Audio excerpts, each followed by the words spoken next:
A sword of treachery is through the heart of Lur the mighty champion. Yet though I have driven a sword, my victory cuts me to the heart."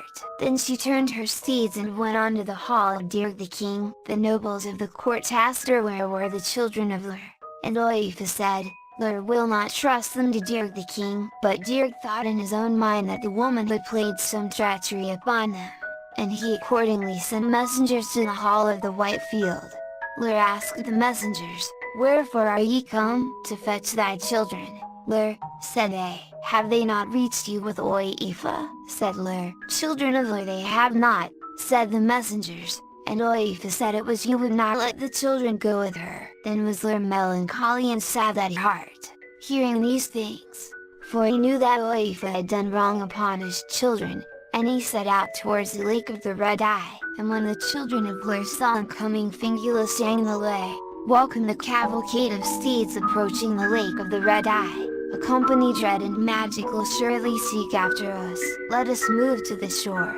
O Fiacre and comely Connecticut, no host under heaven king those horsemen be but King Lur with his mighty household." Now as she said this, King Lur had come to the shores of the lake and heard the swans speaking with human voices, and he spake to the swans and asked them who they were. Fingula answered and said, "We are thy own children, ruined by thy wife, sister of our own mother, through her ill mind and her jealousy." "For how long is the spell to be upon you?" said Lur. "None can relieve us till the woman from the south and the man from the north come together, till Lärgnan of Connaught wed the Ock of Munster." Then Lur and his people raised their shouts of grief, crying, and lamentation, and they stayed by the shore of the lake listening to the wild music of the swans until the swans flew away. And King Lur went on to the hall of Dirk the king. He told Dirk the king what Oifa had done to his children, and Dirk put his power upon Oifa and bade her say what shape on earth she would think the worst of all. She said it would be in the form of an air demon. "It is into that form I shall put you,"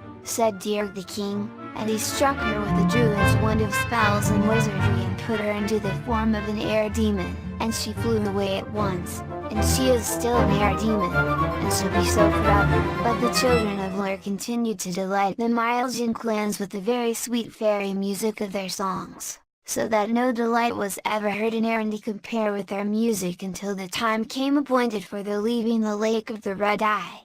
Then Fingula sang this parting lay, "Farewell to thee, Dirk the king, master of all druids' lore. Farewell to thee, our father dear, Lur of the hill of the White Field. We go to pass the appointed time away and depart from the haunts of men in the current of the Moyle. Our garb shall be bitter and briny, until the Ock come to Lärgnan. So come, ye brothers of once ruddy cheeks, let us depart from this lake of the Red Eye.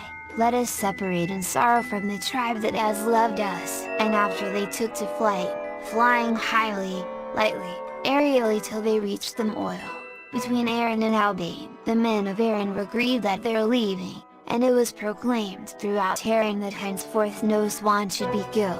Then they stayed all solitary, all alone, filled with cold and grief and regret, until a thick tempest came upon them, and Fingula said, "Brothers, let us appoint a place to meet again if the power of the wind separate us." And they said, "Let us appoint it to meet, O sister, at the rock of the seals." Then the waves rose up and the thunder roared, the lightnings flashed, the sweeping tempest passed over the sea, so that the children of Lur were scattered from each other over the great sea.